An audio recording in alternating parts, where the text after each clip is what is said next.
Good morning students. आज हम acids, बेसिड्स and salts के एनसीईआरटी के क्वेश्चंस करेंगे।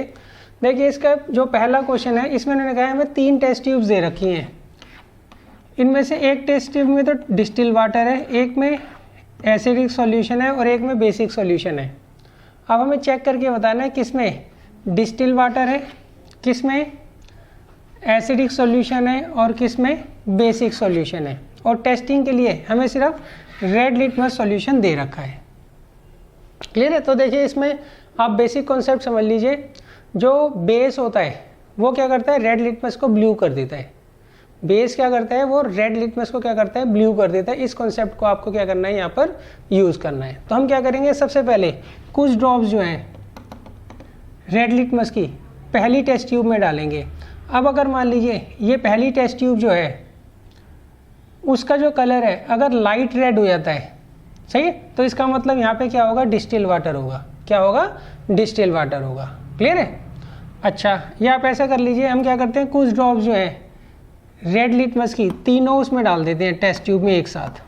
क्लियर है? अब आप ये देखोगे इनमें से किसी एक में जो रेड लिटमस हमने डाला था सॉल्यूशन, उसका कलर जो होगा वो लाइट रेड हो जाएगा। सही है? जिसमें वो लाइट रेड होगा वो कौन सा होगा, वो डिस्टिल वाटर होगा। कौन सा होगा, डिस्टिल वाटर होगा। अच्छा, तो एक टेस्ट ट्यूब का तो हमें पता लग गया। बाकी दो में से होगा क्या, किसी एक में जो रेड लिटमस हमने सॉल्यूशन डाला है उसका कलर क्या हो जाएगा, ब्लू हो जाएगा। मान लीजिए इसमें ब्लू हुआ तो इसका मतलब यहाँ पे क्या होगा, बेसिक सॉल्यूशन होगा। सही है? और थर्ड वाले में जब आप ऑब्जर्व करोगे तो जो आपने रेड लिटमस डाला था वो थोड़ा क्या होगा, डार्क हो जाएगा। तो वो किसको रिप्रेजेंट करेगा, वो एसिडिक सॉल्यूशन को क्या करेगा, रिप्रेजेंट करेगा। तो इस तरीके से आप पहचान सकते हैं कौन सी टेस्ट ट्यूब में डिस्टिल वाटर है, कौन से में बेसिक सॉल्यूशन और कौन से में एसिडिक सॉल्यूशन है। देखिए नेक्स्ट क्वेश्चन है, why should curd and sour substances not kept in brass और एंड कॉपर वेसल्स। देखिए इन्होंने कहा है हमें जो कर्ड है या जितने भी सार सब्सटेंसेस हैं उनको ब्रास और कॉपर के वेसल्स में क्यों नहीं रखना चाहिए। अब देखिए ये जो ब्रास और कॉपर है ये दोनों के दोनों क्या है, मेटल है। अब होता क्या है, ये कर्ड और जितने भी सार सब्सटेंसेस होते हैं इसके अंदर क्या होता है, एसिड होता है। वो एसिड क्या करता है, इस मेटल के साथ क्या करता है, रिएक्ट करता है। और रिएक्ट करने के बाद क्या बनाता है, मेटेलिक सॉल्ट बनाता है जो कि ईजिली डाइजेस्ट नहीं होते हैं। इसलिए हम क्या करते हैं, कर्ड और कर्ड जैसी जितनी भी सब्सटेंसेस होते हैं लाइक सार सब्सटेंसेस, उनको हम कभी भी ब्रास और कॉपर के कंटेनर में नहीं रखते हैं। देखिए ब्रास विच कंटेन्स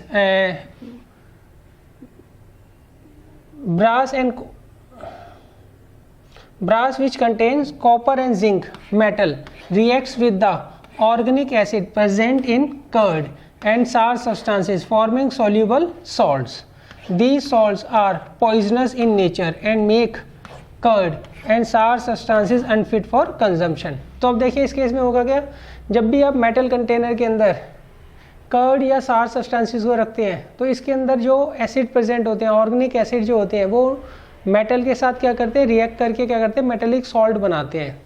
और वो मेटेलिक सॉल्ट जो होते हैं वो क्या होते हैं, कर्ड और सार सब्सटेंसेस के अंदर क्या होते हैं, मिक्स हो जाते हैं। और वो ईजिली क्या होते हैं, डाइजेस्टिबल, ईजिली हम डाइजेस्ट उन्हें नहीं कर सकते हैं। तो इसलिए हम क्या करते हैं, कर्ड और जितने भी सार सब्सटेंसेस होते हैं उनको हम ब्रास या कॉपर के वेसल्स के अंदर नहीं रखते हैं। अब देखिए नेक्स्ट क्वेश्चन है, which gas is usually liberated when an acid reacts with the metal. देखिए इसमें उन्होंने कहा है जब भी आप एसिड को क्या करते हैं, मेटल के साथ रिएक्ट कराते हैं तो कौन सी गैस रिलीज होती है बच्चों, हाइड्रोजन गैस क्या होती है उसमें रिलीज होती है। इलस्ट्रेट विद एन एग्जाम्पल, आपको इसे एग्जाम्पल देके समझाना है। How will you test for the presence of this gas, और फिर आपको क्या करना है, कैसे आप टेस्ट करेंगे कि जो गैस प्रोड्यूस हो रही है वो हाइड्रोजन गैस है, ये भी आपको बताना है। अब देखिए जब भी आप मेटल को किसके साथ रिएक्ट कराते हैं, एसिड के साथ रिएक्ट कराते हैं, तो एक तो मेटेलिक सॉल्ट बनता है। क्या बनता है, एक तो बनता है मेटेलिक सॉल्ट और एक बनती है हाइड्रोजन गैस। क्लियर है। अच्छा, इसका एग्जांपल, जिंक को हम क्या करते हैं, हाइड्रोक्लोरिक एसिड के साथ रिएक्ट कराते हैं, तो एक तो जिंक क्लोराइड बनता है और एक हाइड्रोजन गैस क्या होती है यहाँ पर रिलीज होती है। आपको यहाँ पर नाम जरूर लिख कर आना है इनके। सेकेंड में, जब आप आयरन को रिएक्ट कराते हैं सल्फ्यूरिक एसिड के साथ तो फेरस सल्फेट बनता है और हाइड्रोजन गैस क्या होती है, रिलीज होती है।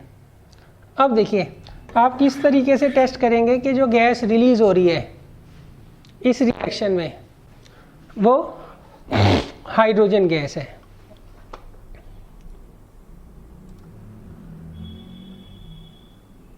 देखिए उसके लिए हम क्या करेंगे,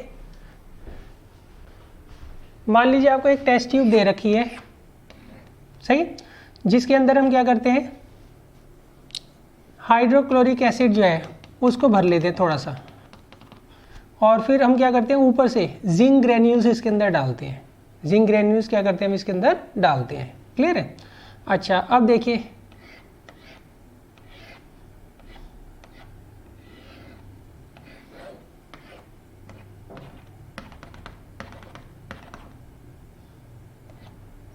यहाँ पर हम कॉर्क लगा देते हैं। अब देखिए मान लीजिए आपको जिंक, हमने क्या किया, सबसे पहले इसके अंदर हाइड्रोक्लोरिक एसिड ले लिया और उसके अंदर जिंक ग्रेन्यूल्स डाल दिए। अब होगा क्या, एक तो जिंक क्लोराइड बनेगा, मेटेलिक सॉल्ट वो तो यहीं रहेगा, और जो गैस बनेगी वो क्या होगी, इस डिलीवरी ट्यूब से उसको हम क्या करते हैं, यहाँ पे सोप सॉल्यूशन में से पास करते हैं, सोप सॉल्यूशन में से पास करते हैं। अब जैसे ही गैस जो है सोप सॉल्यूशन में पास होगी तो यहाँ से बबल्स उठेंगे और उन बबल्स के पास हम क्या करते हैं, बर्निंग कैंडल ले जाते हैं। क्या करते हैं, हम उसके पास बर्निंग कैंडल ले जाते हैं। अब जैसे ही बर्निंग कैंडल आप सोप बबल्स के पास लेके जाओगे तो वो पॉप साउंड से क्या होंगे, बर्स्ट हो जाएंगे, फट जाएंगे। क्लियर है। ये जो पॉप साउंड होती है वो कंफर्म करता है कि ये जो सोप बबल्स बने हैं इसके अंदर क्या है, हाइड्रोजन गैस है। और इस तरीके से आप क्या करेंगे, हाइड्रोजन गैस की कंफर्मेशन जो है उसको कंफर्म करेंगे।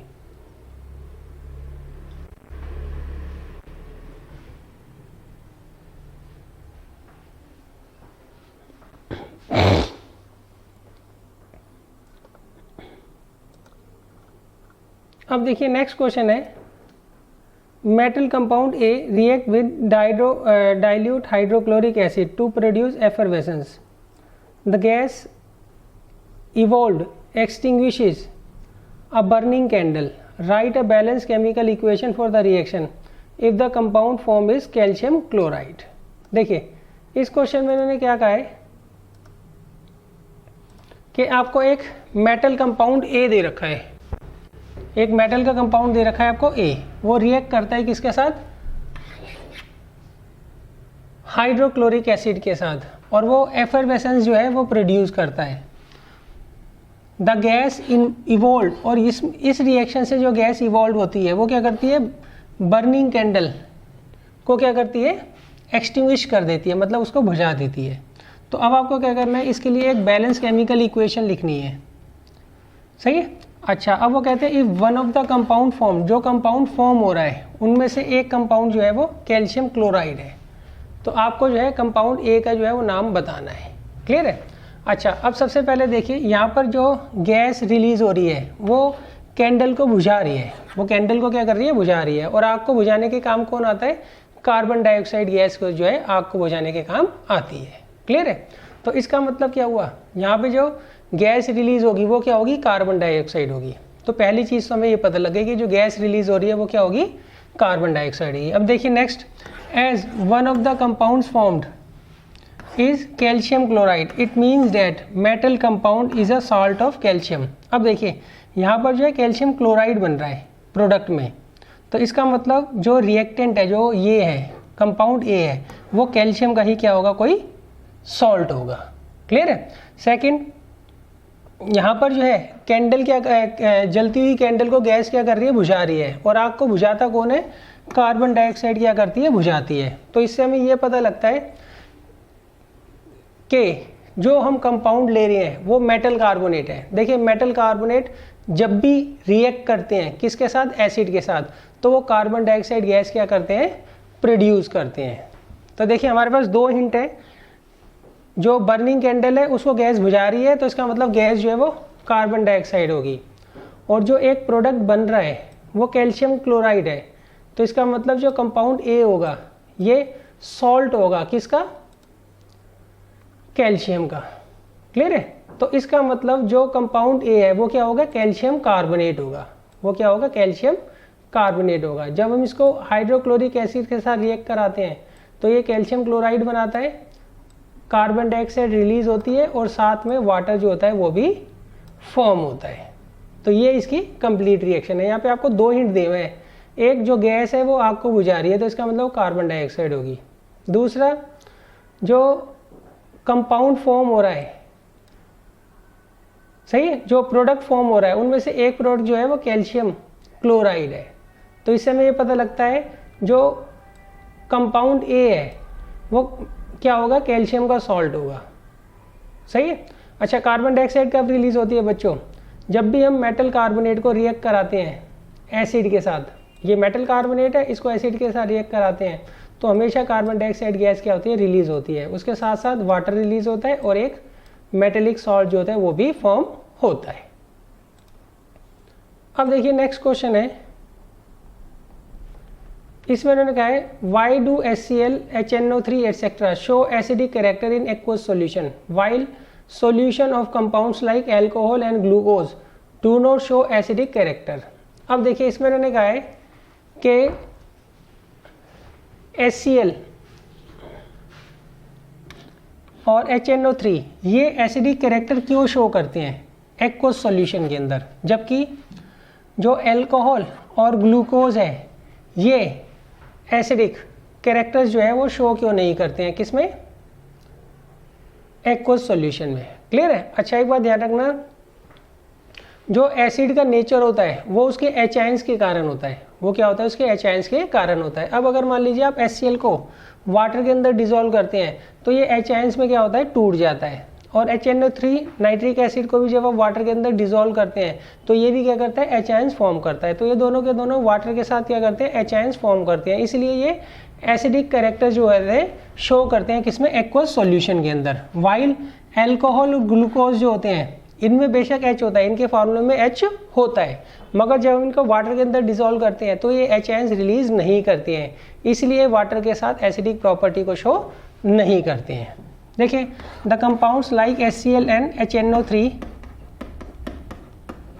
Releases H ions in the solution, therefore they show acidic property, while compounds like alcohol and glucose do not release H ions in the solution, therefore they do not show acidic property। इसका मतलब वो acidic property को show नहीं करेंगे।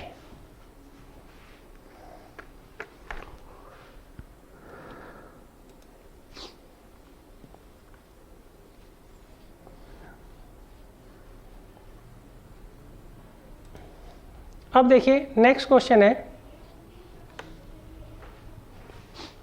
Why does an aqueous solution of acid conduct electricity.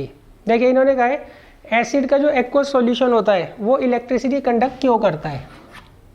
अच्छा, आप एक बात ध्यान रखिएगा, इलेक्ट्रिसिटी जो होती है वो आयंस कंडक्ट करते हैं। अगर किसी सॉल्यूशन में आयंस है तो वो इलेक्ट्रिसिटी ऑब्वियसली बात है कंडक्ट करेगा, ये आप ध्यान रखिएगा। अब देखिए जितने भी एसिड्स होते हैं वो एक्वस सॉल्यूशन में क्या करते हैं? एच आयंस प्रोड्यूस करते हैं। एच आयंस क्या करते हैं? प्रोड्यूस करते हैं। अब ड्यू टू एच आयंस वो क्या करते हैं? इलेक्ट्रिसिटी भी कंडक्ट करते हैं। देखिए आपको कोई भी सॉल्यूशन दिया हो, अगर वो किसी भी तरीके का आयन प्रोड्यूस करता है तो वो इलेक्ट्रिसिटी को कंडक्ट करेगा। अब एसिड क्या करते हैं? एक्वस सॉल्यूशन में एच आयंस प्रोड्यूस करते हैं, इसलिए वो इलेक्ट्रिसिटी को कंडक्ट करते हैं। देखिए, electricity is conducted in a solution bye ions. किसी भी सॉल्यूशन में जो इलेक्ट्रिसिटी कंडक्ट करता है वो उसके क्या होते हैं? आयंस होते हैं। And acid releases H ions in the solution, और एसिड जो होते हैं वो एच आयंस रिलीज करते हैं किसमें? सॉल्यूशन में। Therefore aqueous solution of N acid conducts electricity, इसलिए एक्वस सॉल्यूशन जो होता है किसका? एसिड का, वो इलेक्ट्रिसिटी कंडक्ट करता है। अब देखिए नेक्स्ट है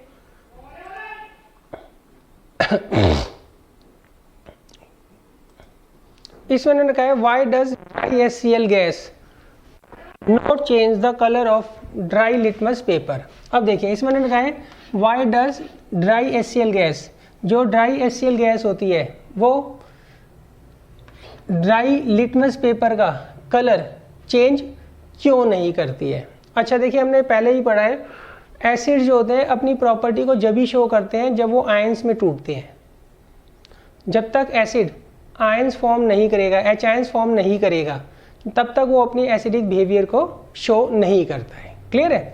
अच्छा तो यहाँ पर देखिए, यहाँ पर जो ड्राई HCl गैस है उसको हम क्या करते हैं, किसके साथ ट्रीट कर रहे हैं, ड्राई लिटमस पेपर के साथ ट्रीट कर रहे हैं। तो यहाँ पर H आयंस तो फॉर्म हो नहीं रहे, तो इसलिए ये जो ड्राई HCl गैस है ये अपना एसिडिक बिहेवियर शो नहीं करेगी।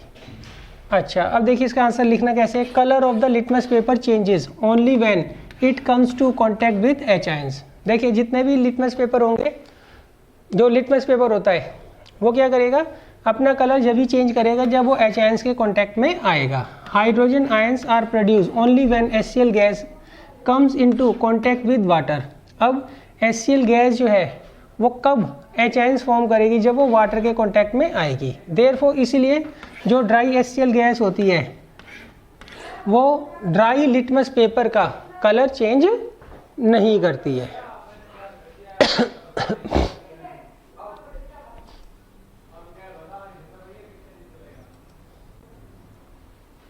देखिए नेक्स्ट क्वेश्चन है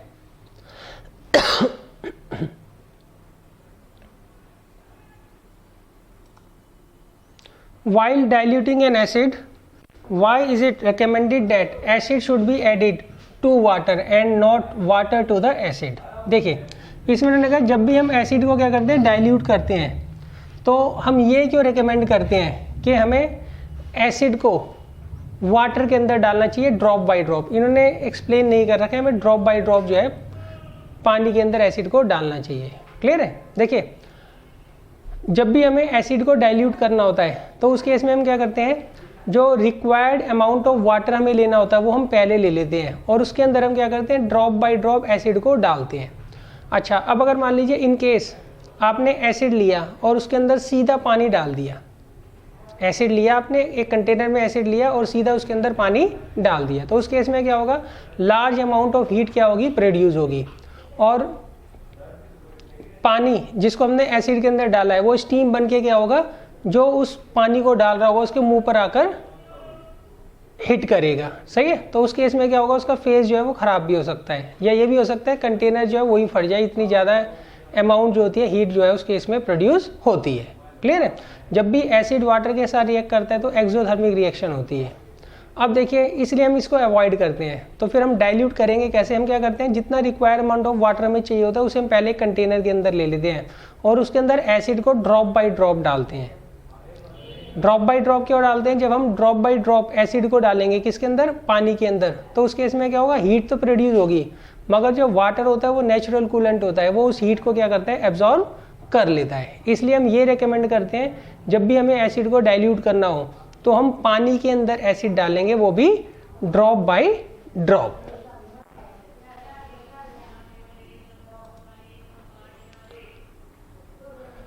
अब देखिए इसके बाद नेक्स्ट क्वेश्चन है, how is the concentration of hydrogen ion affected when a solution of acid is diluted. देखिए इसमें मैंने कहा है how is the concentration of hydronium ion, hydronium ion का ये फॉर्मूला होता है, अफेक्टेड कैसे वो अफेक्ट होगा, when a solution of acid is diluted. मान लीजिए आपको एक सॉल्यूशन दे रखा है एसिड का, उसके अंदर हम पानी डाल रहे हैं, उसके अंदर हम क्या कर रहे हैं, पानी डाल रहे हैं, तो आपको बताना है उसके अंदर जो हाइड्रोनियम आयन है उसकी जो कंसंट्रेशन है उसके ऊपर क्या फर्क पड़ेगा। देखिए the concentration of hydronium ion is decrease when the solution of N acid is diluted. देखिए ऐसा होता है, मान लीजिए आपको एसिड दे रखा है, एसिड को आप पानी के अंदर डालते हैं तो वो एसिड क्या करता है, H आयंस में टूट जाता है और वो H आयंस क्या होते हैं, जल्दी से वाटर के साथ रिएक्ट करके क्या करते हैं, हाइड्रोनियम आयन बनाते हैं। क्लियर है। अच्छा अब आपको एक एसिडिक सॉल्यूशन दे रखा है, उसके अंदर ऑब्वियस सी बात है हाइड्रोनियम आयन की एक पर्टिकुलर कंसंट्रेशन होगी। अगर हम मान लीजिए और वाटर उसके अंदर ऐड करते हैं तो उस केस में क्या होगी, जो परसेंटेज कंसंट्रेशन होगी हाइड्रोनियम आयन की वो क्या होगी, कम हो जाएगी। हाइड्रोनियम आयन की परसेंटेज जो होगी वो क्या होगी, कम हो जाएगी। क्लियर है। नंबर ऑफ हाइड्रोनियम आयंस तो सेम रहेंगे मगर उनकी जो कंसंट्रेशन है पर यूनिट वॉल्यूम वो क्या होगी, धीरे धीरे डिक्रीज होगी जैसे जैसे आप उसके अंदर ज़्यादा पानी डालते जाएंगे। अब देखिए इसके बाद नेक्स्ट क्वेश्चन है, how is the concentration of hydroxide ions OH ions affected when the excess of base is dissolved in the solution of sodium hydroxide। देखिए इसमें उन्होंने कहा है जो हाइड्रोक्साइड आयंस होती है उनकी परसेंटेज किस हिसाब से क्या होगी, चेंज होगी। When excess base is dissolve in a solution of sodium hydroxide. Clear है। जब एक्सेस ऑफ बेस को हम क्या करते हैं, सोडियम हाइड्रोक्साइड सॉल्यूशन के अंदर डालते हैं। देखिए मान लीजिए आपको एक सोडियम हाइड्रोक्साइड सॉल्यूशन दे रखा है। सोडियम हाइड्रोक्साइड क्या होता है, एक बेस होता है। तो जब आप इसका सॉल्यूशन लेंगे तो उसमें ऑब्वियसली बात है OH आयंस होंगे। अब अगर मान लीजिए ऊपर से आप एक्सेस बेस डालते हैं, इसके अंदर क्या डालते हैं, एक्सेस बेस डालते हैं। एक्सेस बेस मतलब जिसमें OH आयंस की कंसंट्रेशन पर यूनिट वॉल्यूम इससे ज़्यादा होगी। तो उस केस में क्या होगा, इस सॉल्यूशन के जो पर यूनिट वॉल्यूम है, per unit volume OH ions की कंसंट्रेशन है वो क्या होगी, धीरे धीरे इंक्रीज होगी। क्लियर है भाई। ये आपको NaOH का सॉल्यूशन दे रखा है तो इसके अंदर ऑब्वियसली बात है OH आयंस होंगे। जब आप इसके अंदर एक एक्सेस बेस डिसॉल्व करेंगे, एक्सेस बेस का मतलब जिसमें OH आयंस की कंसंट्रेशन इसके मुकाबले ज़्यादा होगी, तो यहाँ पर जो सॉल्यूशन तैयार होगा उसमें पहले के मुकाबले OH आयंस की परसेंटेज क्या होगी, ज़्यादा होगी per unit volume.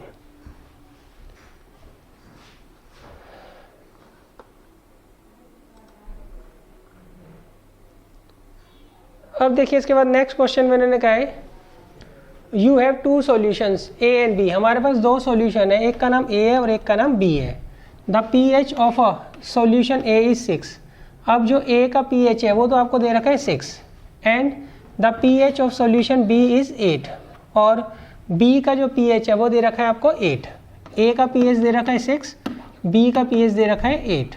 Which solution has more hydrogen ion concentration. आपको बताना है इनमें से किस में हाइड्रोजन आयंस की कंसंट्रेशन ज़्यादा होगी।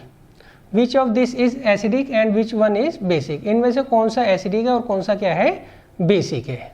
अब देखिए ऐसा होता है, जो pH होता है किसी भी सॉल्यूशन का वो अगर 7 है तो वो सॉल्यूशन न्यूट्रल होगा, और 7 से वो जितना बढ़ता जाता है उतना ज़्यादा वो बेसिक होता जाता है, और 7 से वो जितना नीचे ज़्यादा जाता है, कम होता चला जाता है, उतना ज़्यादा वो एसिडिक होता चला जाता है। क्लियर है।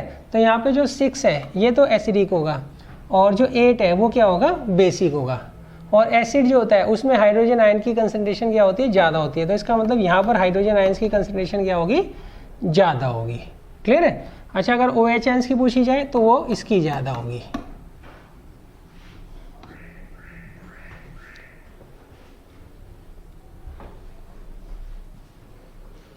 अब देखिए इसके बाद नेक्स्ट क्वेश्चन है, What effect does the concentration of H ions have on the nature of solution?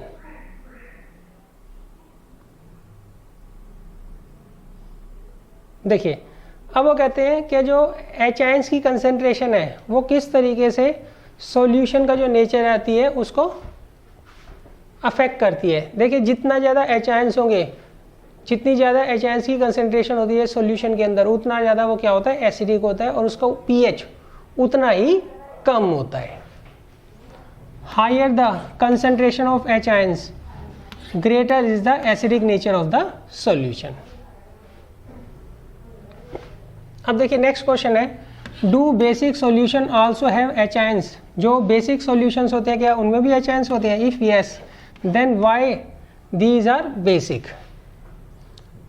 Clear है। अच्छा अब देखिए ऐसा होता है, जो एसिड होता है और जो बेस होता है उन दोनों में क्या होते हैं, H आयंस और OH आयंस दोनों होते हैं। मगर एसिड में H आयंस की जो कंसंट्रेशन होती है वो OH आयंस के मुकाबले बहुत ज़्यादा होती है, और जो बेसिक होते हैं उनमें OH आयंस की जो कंसंट्रेशन होती है वो H आयंस के मुकाबले क्या होती है, बहुत ज़्यादा होती है। acid and basic solution both have H ions.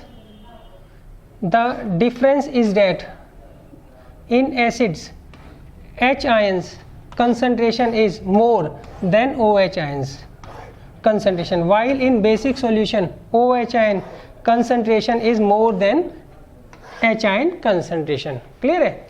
तो आपको ये देखना है, एक जो सॉल्यूशन आपको दे रखा है उसमें अगर H आयंस की कंसंट्रेशन ज़्यादा है OH आयंस के मुकाबले तो वो एसिडिक होगा, और अगर मान लीजिए OH आयंस की कंसंट्रेशन ज़्यादा है H आयंस के मुकाबले तो वो क्या होगा, बेसिक होगा.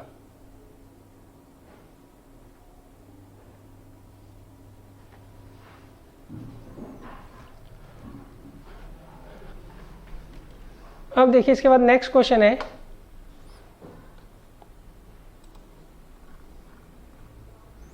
under what condition do you think a farmer would treat the soil of his field with quicklime? देखिए आपको बताना है और स्लेग लाइम्ड और चौक. देखिए इसमें उन्होंने कहा है किन कंडीशंस के अंदर जो फार्मर होता है वो अपनी सॉइल को क्विक लाइम, स्लेग लाइम्ड या फिर चौक से क्या करेगा, ट्रीट करेगा. अच्छा अब देखिए पहले इनका नेचर देख लीजिए, ये तीनों के तीनों क्या होते हैं, बेस होते हैं. ये तीनों के तीनों क्या होते हैं, बेस होते हैं. और बेस हम कब यूज़ करते हैं, एसिडिक इफेक्ट को कम करने के लिए. क्लियर है? When the soil receives acid rain, मान लीजिए सॉइल में एसिड रेन हो गई है, सही है, बारिश हुई, उसमें जो परसेंटेज है एसिड की वो ज़्यादा है, सही है, या फिर उसका जो pH है वो लेस देन 7 है. The farmer would treat the soil of his field with one of the above. या तो वो क्या करेगा, उसको कैल्शियम ऑक्साइड के साथ या स्लेग लाइम के साथ या फिर वो चौक के साथ क्या करेगा, उसको ट्रीट करेगा ताकि वो उसके एसिडिक इफेक्ट को क्या करे, न्यूट्रलाइज कर सके.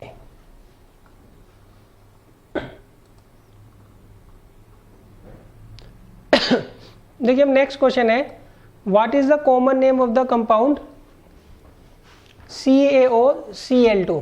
ये होता है कैल्शियम ऑक्सीक्लोराइड, सही है. ये इसका नाम क्या होता है बच्चों, ब्लीचिंग पाउडर. क्या नाम होता है इसका, ब्लीचिंग पाउडर. अच्छा नेक्स्ट क्वेश्चन है, name the substance which on treatment with chlorine yields bleaching powder. आपको एक ऐसा सब्सटेंस बताना है जिसको अगर हम क्लोरीन के साथ रिएक्ट कराते हैं तो वो क्या करता है, ब्लीचिंग पाउडर फॉर्म करता है. तो वो क्या होता है बच्चों, स्लेग लाइम्ड. सही, स्लेग लाइम को हम क्या बोलते हैं, कैल्शियम हाइड्रोक्साइड बोलते हैं. जब हम इसको क्लोरीन गैस के साथ रिएक्ट करते हैं तो हमें क्या मिलता है, ब्लीचिंग पाउडर मिलता है. Next question, name the sodium compound which is used for softening of hard water. आपको एक ऐसा सोडियम कंपाउंड बताना है जिसको हम क्या करते हैं, हार्ड वाटर की सॉफ्टनिंग के लिए यूज़ करते हैं. उसका नाम क्या होता है बच्चों, सोडियम कार्बोनेट.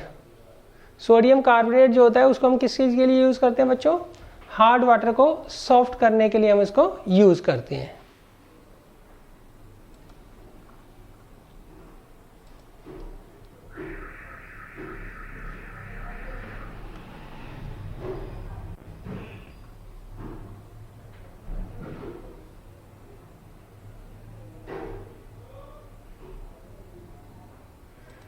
अब देखिए नेक्स्ट क्वेश्चन है, what will happen if a solution of sodium hydrogen carbonate is heated.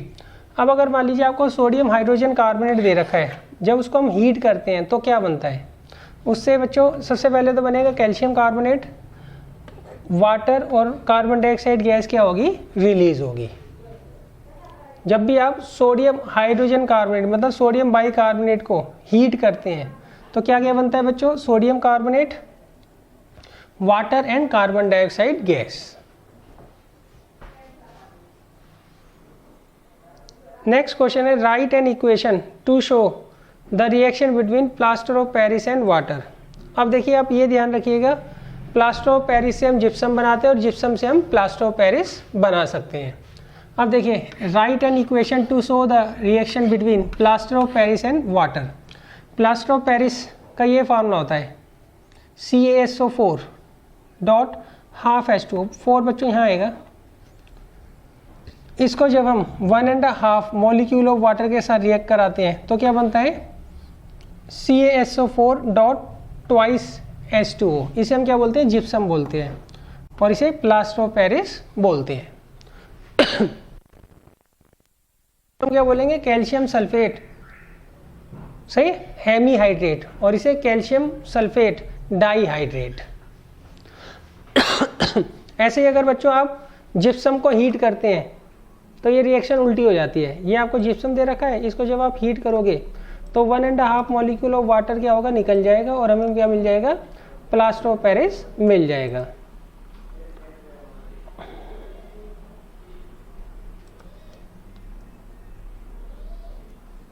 अब देखिए नेक्स्ट क्वेश्चन है, a solution turns red litmus blue. एक सॉल्यूशन है, उसने रेड लिटमस को ब्लू कर दिया, तो उसका पीएच क्या होगा। देखिए रेड लिटमस को ब्लू कौन करता है, बेस करता है। रेड लिटमस को ब्लू कौन करता है, बेस करता है। तो इसका मतलब जो सॉल्यूशन हम डाल रहे हैं वो क्या होगा, बेसिक होगा, सही है। तो हम इनमें से देख लेते हैं। अगर किसी का pH 1 है तो वो एसिडिक होगा, किसी का pH 4 है तो वो एसिडिक होगा, किसी का pH 5 है तो वो एसिडिक होगा, अगर किसी का pH 10 है तो वो क्या होता है, बेस होता है। अगर मान लीजिए किसी सॉल्यूशन का pH 7 है तो वो न्यूट्रल है, और 7 से जितना ज़्यादा ऊपर जाएगा उतना ज़्यादा वो बेसिक होता है, और 7 से जितना नीचे आएगा उतना ज़्यादा वो क्या होगा, एसिडिक होता चला जाएगा।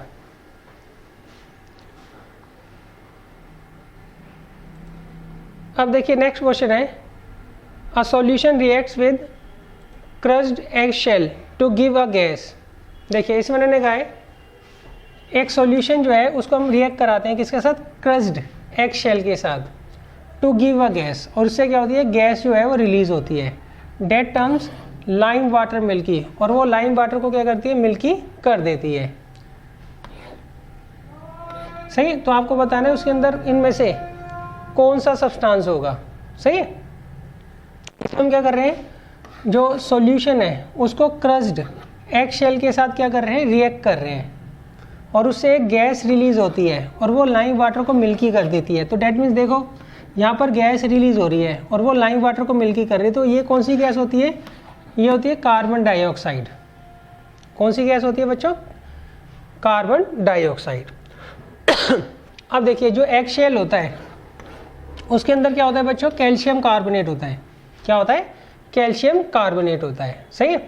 अच्छा हमें ये पता है अगर हम मेटल कार्बोनेट को रिएक्ट कराते हैं एसिड के साथ तो क्या बनती है, कार्बन डाइऑक्साइड गैस क्या होती है, रिलीज होती है। क्लियर है। तो आप यहाँ पर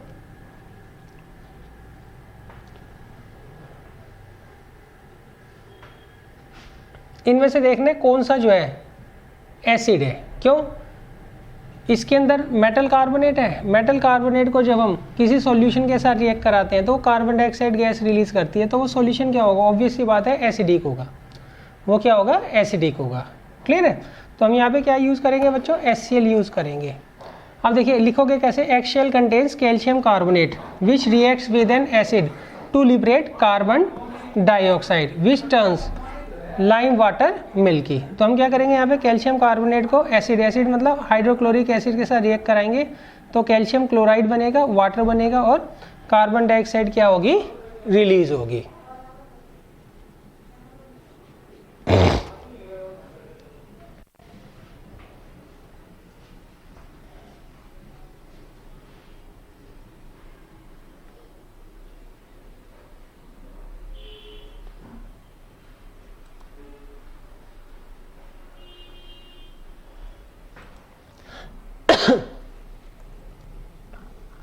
अब देखिए नेक्स्ट क्वेश्चन है,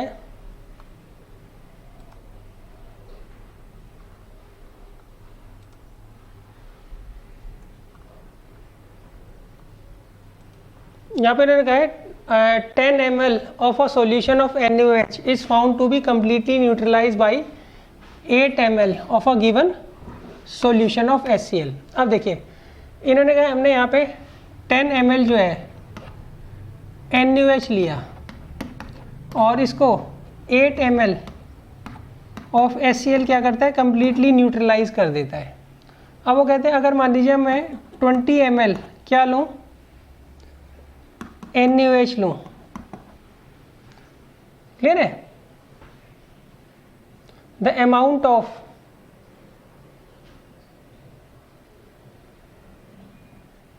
ये बच्चों HCl होगा। देखिए अब वो कहते हैं अगर मान लीजिए मैं 10 ml NaOH लेता हूँ तो उसे 8 ml HCl जो है वो क्या करता है, न्यूट्रलाइज कर देता है। अब अगर मान लो मैं 20 ml NaOH लूँ तो यहाँ पे मैं कितना HCl लूँगा ताकि वो उसको न्यूट्रलाइज कर दे। 10 ml में अगर 8 ml लग रहा है तो 20 ml में कितना लगेगा बच्चों, 16 ml लगेगा। क्यों, प्रोपोर्शनल होगा ना। 10 ml NaOH को 8 ml HCl क्या करता है, न्यूट्रलाइज करता है। अब मैं अगर इसको डबल कर रहा हूँ तो ये भी क्या होगा, डबल हो जाएगा। तो यहाँ पे हमें 16 ml चाहिए होगा, क्या, HCl सॉल्यूशन।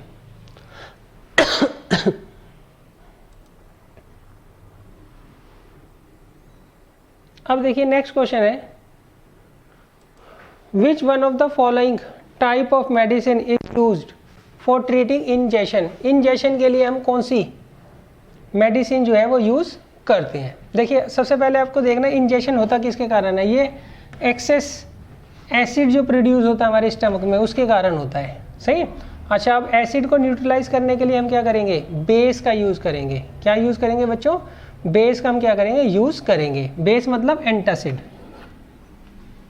सही। तो यहाँ पर हम क्या करेंगे, एंटासिड का यूज़ करेंगे।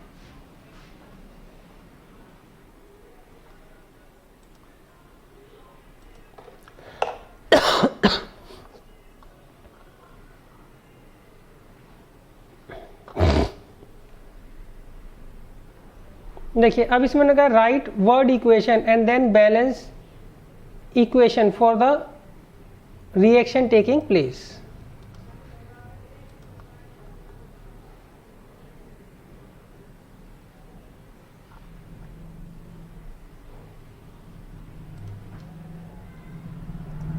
देखिए आपको यहाँ पे 4 कंडीशंस दे रखी हैं। पहले उसकी हमें स्केलेटन इक्वेशन निकालनी है और फिर उसको हमें क्या करना है, बैलेंस भी करना है। बैलेंसिंग बच्चों आप खुद कर लीजिएगा, मैं बस आपको समझा देता हूँ।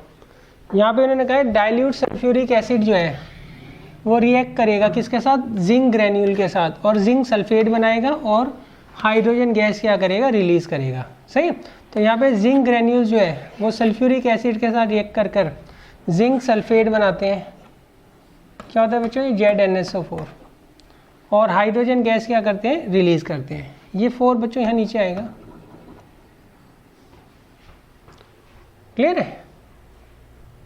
तो इसको आप बैलेंस कर लेना, वैसे ये ऑलरेडी बैलेंस ही है।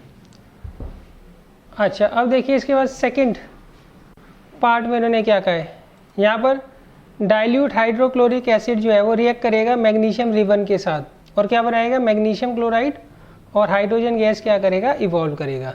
तो यहाँ देखिए मैग्नीशियम जो है हाइड्रोक्लोरिक एसिड के साथ रिएक्ट करके मैग्नीशियम क्लोराइड और हाइड्रोजन गैस क्या करता है, रिलीज करता है,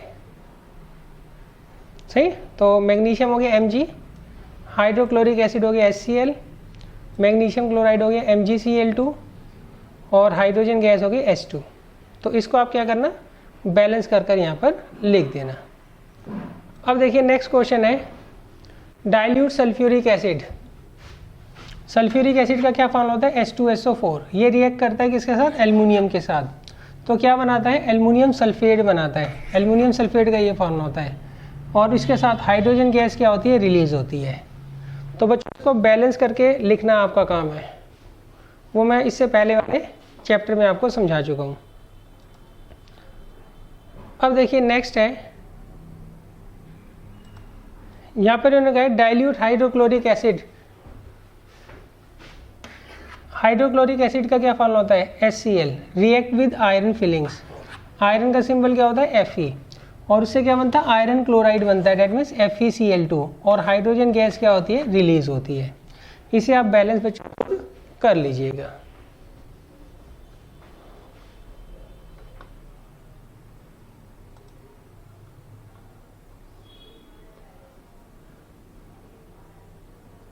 अब देखिए नेक्स्ट क्वेश्चन है, compound such as glucose, alcohol also contain hydrogen but are not categorise as acid, describe with an activity.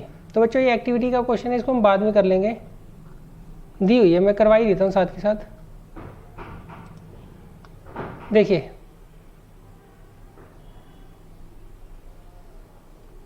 यहाँ पे उन्होंने कहा है आपको कंपाउंड जो होते हैं अल्कोहल और ग्लूकोज, इनमें भी हाइड्रोजन होता है, सही है। ये है C2H5OH,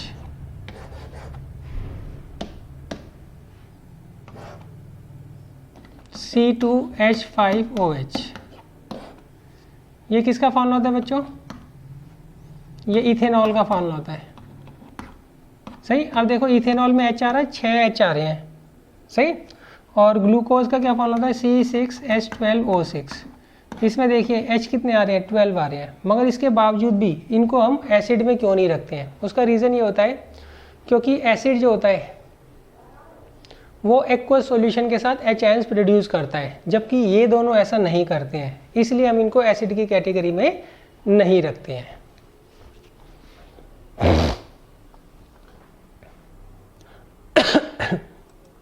अब देखिए इसके लिए हम क्या करते हैं? एक्टिविटी करते हैं एक।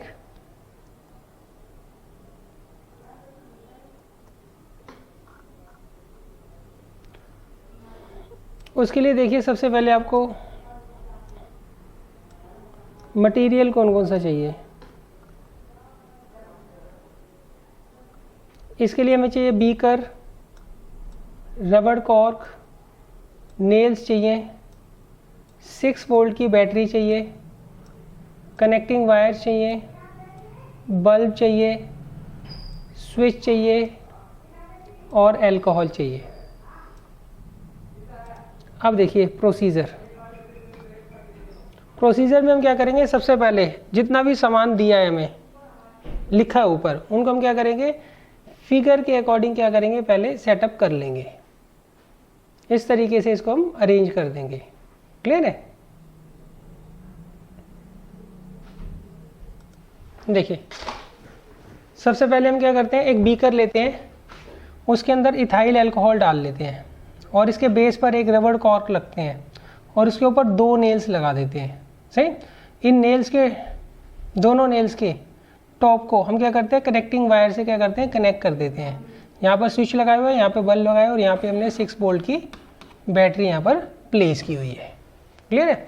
तो सबसे पहले हमें क्या करना है? जो भी मटेरियल दिया हुआ है उसको हम इस तरीके से अरेंज कर लेंगे।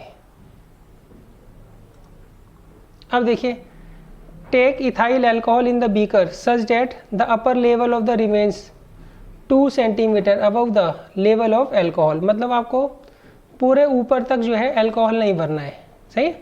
ऊपर का कुछ पोर्शन जो है नेल का, उसे हमें क्या करना है? छोड़ देना है, सूखा छोड़ देना है। उसको हमें क्या करना है? अल्कोहल के साथ कांटेक्ट में नहीं लाना है। When the switch is turned on, जब आप स्विच ऑन करोगे, we observe that bulb does not glow. Bulb जो है वो बिल्कुल भी ग्लो नहीं करेगा। अच्छा, अब दूसरे केस में हम क्या करेंगे? अल्कोहल को हटाकर इसी एक्सपेरिमेंट को हम दोबारा से किससे करेंगे? ग्लूकोज से करेंगे। और फिर हम ये ऑब्जर्व करेंगे कि जो लाइट है वो, बल्ब जो है वो ऑन नहीं होगा, बल्ब ग्लो नहीं करेगा। क्लियर है? अच्छा, इसका मतलब क्या हुआ? This shows that flow of current does not take place in both the cases. सही। This proves that there are no H ions in the alcohol and glucose solution as electricity is not conducted here. Clear है? अच्छा, एक बार दोबारा समझ लीजिए। देखिए हमें क्या करना है? सबसे पहले एक बीकर लेना है, उसके अंदर इथाइल अल्कोहल डाल देना है। यहाँ पर एक रबड़ कॉर्क लेनी है, उसके ऊपर 2 कील्स लगा देनी है। अच्छा, कील्स जो है पूरी की पूरी हमें अल्कोहल के साथ नहीं डुबोनी है, सही है। ऊपर के 2 सेंटीमीटर का जो पोर्शन है नेल्स का, वो हम क्या करेंगे? खाली छोड़ देंगे, मतलब अल्कोहल का उसके साथ कांटेक्ट नहीं होना चाहिए। फिर यहाँ पर हम क्या करेंगे? 2 वायर्स लेंगे, एक को नेल नंबर 1 से कनेक्ट करेंगे, एक को नेल नंबर 2 से, सही। और इस वायर के साथ हम स्विच लगा देंगे, बल्ब लगा देंगे और दोनों को हम क्या करेंगे? बैटरी से कनेक्ट कर देंगे। क्लियर है? अब आप ये देखोगे, जैसे ही आप स्विच ऑन करोगे तो ये जो बल्ब है ये ग्लो होना चाहिए ना, वो ग्लो नहीं होगा, सही है। क्यों? यहाँ से तो करंट जा रहा है, पॉजिटिव टर्मिनल से नेगेटिव टर्मिनल की तरफ करंट जा रहा है, मगर यहाँ जाकर जब वो नेल से सॉल्यूशन में जाएगा तो यहाँ पर वो करंट जो है वो फ्लो नहीं करेगा। क्लियर है? क्यों? वही सॉल्यूशन इलेक्ट्रिसिटी कंडक्ट करता है जो कि आयंस को प्रोड्यूस करता है। अब इसमें आयंस प्रोड्यूस नहीं हो रहे होंगे तो इसका मतलब ये इलेक्ट्रिसिटी को कंडक्ट नहीं कर रहा है। क्लियर है? अच्छा, दूसरे केस में हम क्या करेंगे, इथाइल अल्कोहल कटा के ग्लूकोज को डाल देंगे यहाँ पर, फिर से वही एक्सपेरिमेंट करेंगे। फिर आप देखोगे कि बल्ब दूसरी बार भी नहीं ग्लो कर रहा है। उसका रीज़न भी यही है भाई, जो कनेक्टिंग वायर्स हैं उनमें तो करंट पास हो गई, ऑब्वियस ही बात है जब हम स्विच ऑन करेंगे, मगर करंट जो है यहाँ जाकर क्या होगा, उसको वे नहीं मिलेगी, यहाँ जाके उसका पाथ क्या होगा, ब्रेक हो जाएगा। क्यों? जैसे ही करंट इसमें आया नेल में, तो वो नेल से किस में जाएगा, सॉल्यूशन में जाएगा, मगर वो यहाँ पर ट्रैवल नहीं कर पाएगा। क्यों? यहाँ पर एच आयंस है ही नहीं। सही है? अच्छा, मान लीजिए इन केस आप कोई लेमन जूस वगैरह ले लेते हैं जिसमें एसिड होता है, ऐसा सब्सटेंस ले लीजिए जिसमें कोई एसिड हो, तो आप देखेंगे ये जो बल्ब है वो ग्लो करने लग जाएगा। सही? तो ये एक्टिविटी है जिससे हमें पता लगता है कि जो अल्कोहल होता है और ग्लूकोज होता है ये इलेक्ट्रिसिटी को कंडक्ट नहीं कर रहे हैं। क्यों? क्योंकि इनमें आयंस होता ही नहीं है। जब इनमें आयंस ही नहीं है तो एसिड का होने का मतलब इनका बनता ही नहीं है। क्यों? एसिड एच आयंस प्रोड्यूस करता है हमेशा सॉल्यूशन में। अब देखिए नेक्स्ट क्वेश्चन है, why does distil water not conduct electricity whereas rain water does. देखिए अब आपको ये बताना है डिस्टिल वाटर जो है वो इलेक्ट्रिसिटी कंडक्ट क्यों नहीं करता है जबकि रेन वाटर करता है। क्लियर है? इसका भी रीज़न वही है बच्चों, जो रेन वाटर होता है contain small amount of acid, इसके अंदर छोटा अमाउंट ऑफ क्या होता है, एसिड होता है। सही? Because of which it conduct electricity, इसके कारण ये इलेक्ट्रिसिटी को क्या करता है, कंडक्ट करता है। जबकि जो डिस्टिल वाटर होता है ये प्योर वाटर होता है, इसमें कोई भी एच आयंस नहीं होते हैं। सही? Therefore it does not conduct electricity. Clear है? अच्छा, एक बात ध्यान रखना, जो रेन वाटर होती है उसमें थोड़ा बहुत एसिड होता है। सही है?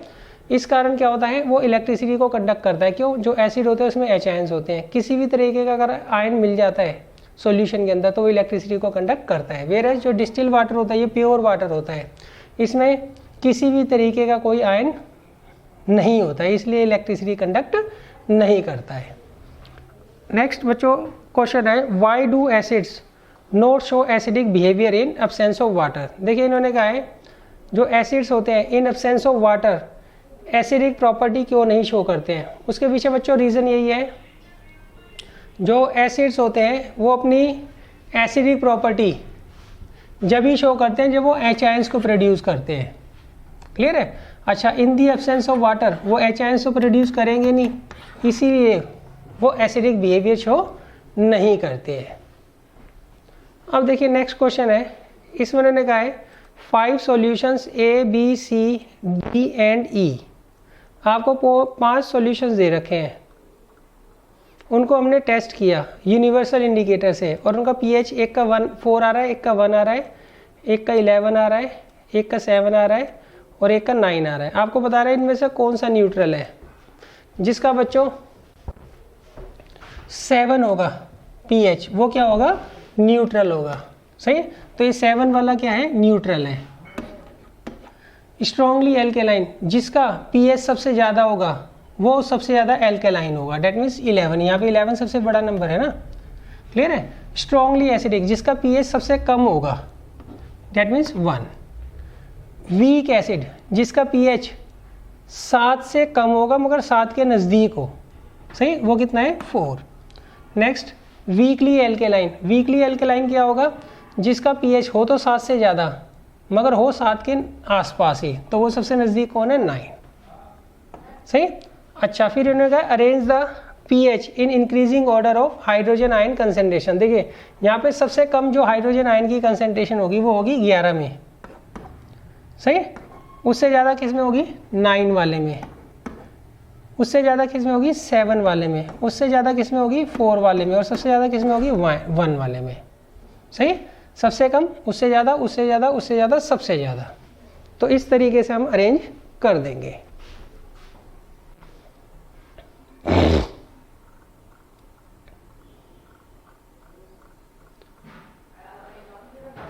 देखिए आगे इन्होंने कहा है equal length of magnesium ribbon are taken in test tubes A B.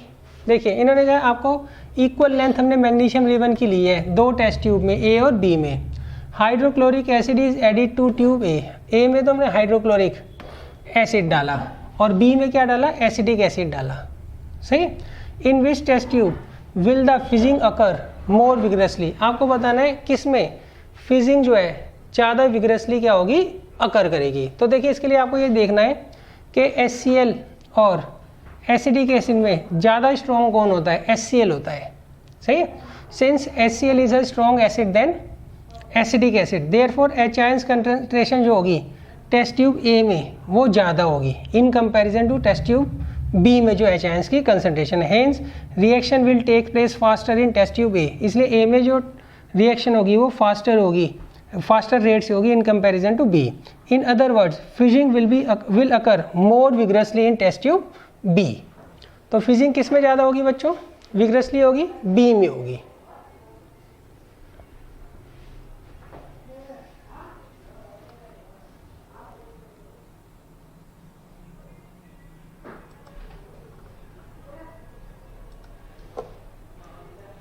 देखिए अब नेक्स्ट क्वेश्चन है, इसमें ने कहा है fresh milk has a pH of 6, जो फ्रेश मिल्क होता है उसका pH 6 होता है। How do you think the pH change at it turns to curd. अब आपको बताना है इसका pH किस तरीके से चेंज होता है जब ये कर्ड में क्या होता है, कन्वर्ट होता है। अच्छा अब देखिए, bacteria change the fresh milk into curd producing lactic acid, because of the presence of lactic acid in curd the pH will come down from 6 to a lower value। देखिए ऐसा होता है, जो दूध जो दूध गाय भैंस देती है उनमें क्या होता है, एक बैक्टीरिया होता है लैक्टोबैसिलस, वो क्या करता है, एसिड क्या करता है, लैक्टिक एसिड उसके अंदर प्रोड्यूस करता रहता है, क्लियर है। तो उस केस में जो उसका pH होता है वो क्या होता है, 7 से हमेशा क्या होता है, कम होता है। अच्छा अब जब इसका pH दूध का 6 से कम हो जाता है तो वो धीरे धीरे किस में होता है, वो दही में कन्वर्ट होना चालू हो जाता है, क्लियर है। तो इस तरीके से जो pH है वो चेंज होता है। अच्छा देखिए बच्चों, इसका जो एग्जैक्ट आंसर है आपको नीचे वाले क्वेश्चन में मिलेगा। यहाँ पर इन्होंने कहा है a milk man adds a very small amount of baking soda to fresh milk, why does he shift the pH of fresh milk from 6 to slightly alkaline, why does the milk take a long time to set as a curd। अब देखिए ऐसा होता है, जो दूध milkman निकालते हैं उसके अंदर क्या होते हैं, बैक्टीरिया होते हैं लैक्टोबैसिलस, वो क्या करते हैं, एसिड जो है लैक्टिक एसिड क्या करते हैं दूध के अंदर प्रोड्यूस करते रहते हैं। उस कारण क्या होता है, दूध जो है उसका pH 7 से क्या होता है, कम होता है, अराउंड 6 के आसपास उसका pH होता है। अब होगा क्या, अगर वो एसिड दूध के अंदर रहेगा तो दूध को क्या कर देगा, फाड़ देगा, सही, दूध को पीने लायक नहीं छोड़ेगा, क्लियर है। तो उससे बचने के लिए जितने भी मिल्क मैन होते हैं वो क्या करते हैं, उसके अंदर बेसिक सब्सटेंस डाल देते हैं, सही, क्लियर है। बेकिंग सोडा उसके अंदर क्या करते हैं, डाल देते हैं। बेकिंग सोडा क्या होता है बच्चों, वो बेस होता है, वो क्या करता है, जो एसिड बैक्टीरिया प्रोड्यूस करता है उसको धीरे धीरे क्या करता है, न्यूट्रलाइज करना चालू कर देता है। तो उस कारण जो pH होता है दूध का वो क्या होता है, बढ़ जाता है, सही, वो क्या होता है, दूध थोड़ा बहुत बेसिक होना चालू हो जाता है, क्लियर है। अच्छा अब जब वो सारा का सारा बेकिंग सोडा यूटिलाइज हो जाता है, उसके बाद जो बैक्टीरिया लैक्टिक एसिड प्रोड्यूस करते हैं उस कारण क्या होता है, उसका pH जो होता है दूध का धीरे धीरे कम होता चला जाता है, और 6 के बाद वो धीरे धीरे क्या होता है, कर्ड में कन्वर्ट होना चालू हो जाता है।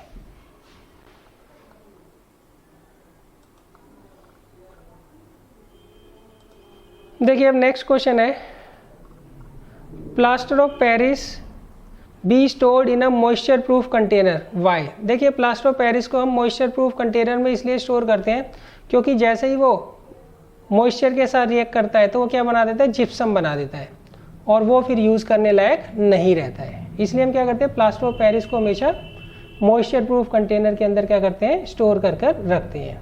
नेक्स्ट है, what is neutralisation reaction, give example. Neutralisation reaction एक ऐसी रिएक्शन होती है जिसमें एसिड जो है वो बेस के साथ रिएक्ट करके एक तो मेटेलिक सॉल्ट बनाता है और दूसरा क्या बनाता है, वाटर बनाता है। तो ये रिएक्शन आप लिख लीजिएगा, क्लियर है। यहाँ पे एसिड, ये बेस है और ये एसिड है, ये रिएक्ट करके क्या बनाएगा, मेटेलिक सॉल्ट बनाएगा, और दूसरा क्या करेगा, वाटर को ये रिलीज करेगा। नेक्स्ट क्वेश्चन है, give two important uses of washing soda and baking soda. यहाँ पर हमें वॉशिंग सोडा और बेकिंग सोडा के यूजेस को बताना है, दो। देखिए सबसे पहला washing soda as a cleansing agent for domestic purposes and for removing permanent hardness of water. देखिए एक तो इसको हम क्लिनसिंग एजेंट में यूज़ करते हैं डोमेस्टिक पर्पसेस के लिए, दूसरा हम इससे जो परमानेंट हार्डनेस होती है वाटर की उसको क्या करते हैं, रिमूव करते हैं। Second, it is use in glass, soap and paper industry. इसका यूज़ कहाँ कहाँ होता है, ग्लास, सोप और पेपर इंडस्ट्री में इसका यूज़ करते हैं। बेकिंग सोडा, बेकिंग सोडा जो होता है इसका यूज़ हम बेकिंग पाउडर बनाने में करते हैं। क्लियर है। सेकेंड, इसको हम एज एन एंटासिड भी यूज़ करते हैं, इसको हम एज एन एंटासिड भी यूज़ करते हैं।